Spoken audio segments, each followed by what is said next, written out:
اور میں نے کھل کے بولنے کی آپ سے اجازت لی ہے اور میں نے پیش کی معذرت بھی کی ہے.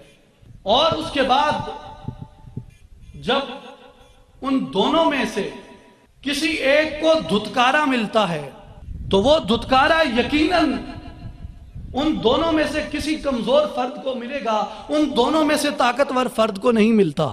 دھتکارا کمزور کو ملے گا، طاقتور کو نہیں ملے گا.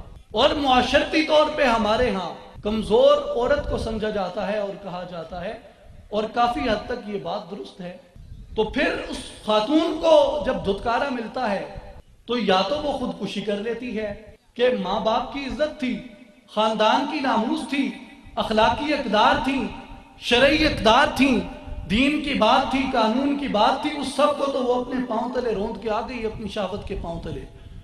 اب واپسی کا اس کے پاس کوئی راستہ نہیں، یا تو خودکشی کر لے گی، اگر زندہ رہے گی تو ساری عمر اسی فعل بد کی مرتکب ہوگی اور ایک بازار کے اندر بیٹھے گی.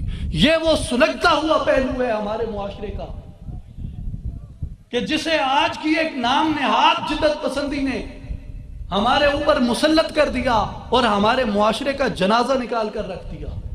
اور گزشتہ دنوں پنجاب گورنمنٹ نے ایک سروے کروایا، جس سروے میں پنجاب گورنمنٹ کے اپنے یہ اعداد و شمار تھے کہ پنجاب کی 17% خواتین انہی مسائل کی وجہ سے بے راہ روی کا شکار ہیں. ایک اور طرف چلے کہ یہ داستانیں جو جذبہ شہوت پہ اپنی بنیاد رکھتی ہیں اور انہیں جذبہ محبت سے موسوم کر دیا جاتا ہے. میرے پنجابی بھائیوں، میں اس کا تھوڑا سا قصوروار آپ کو بھی سمجھتا ہوں.